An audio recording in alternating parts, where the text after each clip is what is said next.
मधुरं वचनं मधुरं चरितं मधुरं वचनं मधुरं चरितं मधुरं मधुराधिपतेरखिलं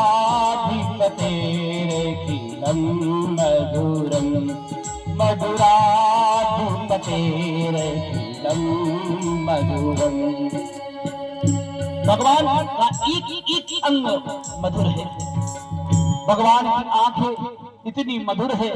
भगवान जिसकी ओर दृष्टिपात कर देते हैं वो ऐसे ही मूर्छित होकर गिर जाता है। महाभारत की घटना आपको याद हो तो आपको सदृश्य को याद करना।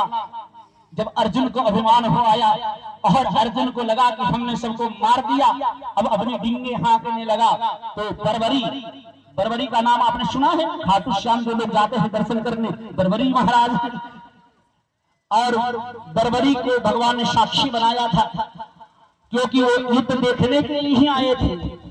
लेकिन उन्होंने एक बात कह दिया कि जिसका पल्ला कमजोर होगा उधर मैं युद्ध करूंगा। अब भगवान को लगा अब जिसकी ओर से ये होगा तो जीत तो उसी की होगी, क्योंकि ये जानते हैं।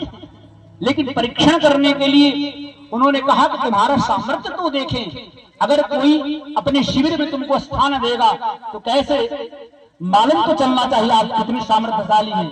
ऐसे केवल डिंग हाँकने से तो होगा नहीं। उन्होंने एक ऐसा बाण संधान किया, कहा कि देखो इस पीपल के सारे वृक्षों को मैं एक बाण से सारे पत्तों को छेद डालूंगा।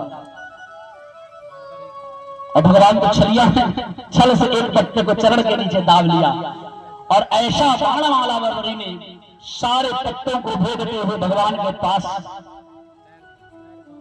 आकर के वो भगवान को कहा कि अभी पैर हटाओ। अब ये भगवान समझ गए अभी जिधर रहेगा उधर ही पल्ला मजबूत हो जाएगा, तो भगवान ने सुदर्शन चक्र से उसका सर काट दिया। अब उसने कहा हम तो युद्ध देखने के लिए आए थे, लड़ने के लिए कहाँ आए थे। कहा कि पहले तुमने अगर ये कहा होता तो कोई बात ही नहीं थी, लेकिन तुमने ये कह दिया जब किसी का कोई पक्ष कमजोर करने लग जाए उसी की ओर से मैं लड़ने लग जाऊंगा। लेकिन तुम चिंता न करो, कलयुग में तुम मेरे नाम से ही पूजित होगे।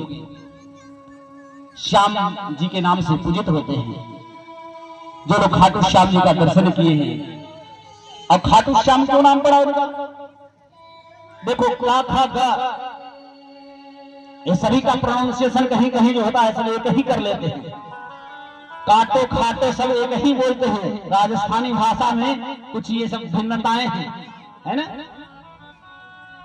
काटो श्याम श्याम ने काटा, खाटो श्याम श्याम ने काटा। अपभ्रंश होकर के मानो खाटो श्याम वहां के लिए अपभ्रंश भी नहीं समझिए, वहां के लिए वहां की भाषा में तो खाटो को ही खिचड़ी को खिचड़ो बोलते हैं वो लोग, है ना? और हम लोग खिचड़ी बोलते हैं। तो वहां ता को था बोलते हैं, हम लोग क्या बोलते हैं? तेरा, है ना? तुम्हारा। वहां क्या बोलते हैं? थारो, मतलब आपके, है ना? जहां तक वर्ग के प्रथम अक्षर का उच्चारण करना है वहां दूसरे अक्षर का उच्चारण करते हैं। तो ऐसे ही काटो को खाटो बना दिया और खाटू श्याम के नाम से पूजे जाते हैं। प्रेम से खाटू श्याम भगवान की। अब अर्जुन के सामने श्याम जी को लाया गया, बरबरी जी को। कहा कि महाराज आप बताओ क्या हुआ, आपने क्या देखा? आप युद्ध देख रहे थे ना इस पर्वत पर बैठ करके? कहा कि महाराज हाँ। क्या हुआ बताओ अर्जुन से? कहा कि अर्जुन मैं तो केवल एक ही देख रहा था कि जिस ओर ये श्याम सुंदर अपने चितवन को दौड़ाते थे और जो इनको देखता था वो मूर्छित होकर गिर जाता है।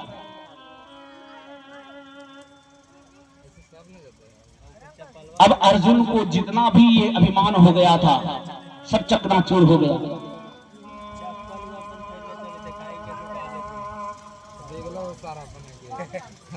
मीराबाई का नाम आपने सुना होगा। मीराबाई के एक भाई थे। कहते हैं जितनी बड़ी भक्ता ये थी मीराबाई, इनके भाई उनसे भी बड़े भक्त थे।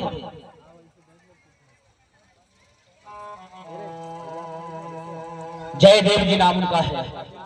कहते हैं मीराबाई के जो भाई हैं ये राजा हैं, और इनका एक नियम है कि जब श्याम जी की पूजा में बैठते हैं तो चाहे आग लग जाए चाहे बज्जर पड़ जाए, पूजा को छोड़कर बीच में नहीं उठते हैं। अच्छा, हम लोग में क्या होता है, पूजा कर रहे हैं, कहीं से फोन आ गया, हाँ हेलो, बीच बीच में बहुत बार तो ऐसा डिस्टर्ब हो जाते हैं ब्राह्मण देवता, पूजा कराते कराते संकल्प बोलते बोलते वो किसी से बात करने लग जाता है। अच्छा, ये बातें होनी चाहिए क्या? अगर पूजन करो, पूजन ही क्या, कोई काम करो एक बार में एक ही काम हो सकता है। अगर मान लीजिए आप कथा सुन रहे हैं, आपसे कोई पूछेगा कि भागवत देवी भागवत की कथा में आप क्या सुने, तो आप तब बताएंगे जब एकाग्र होकर कथा सुन रहे होंगे। जब आप किसी से बात करने लगेंगे तो या तो उनकी बात सुनेंगे तो हमारी कथा सुनेंगे, होगा यही ना। मीराबाई के भाई जो हैं, कहते हैं इनके पड़ोसी राजा ने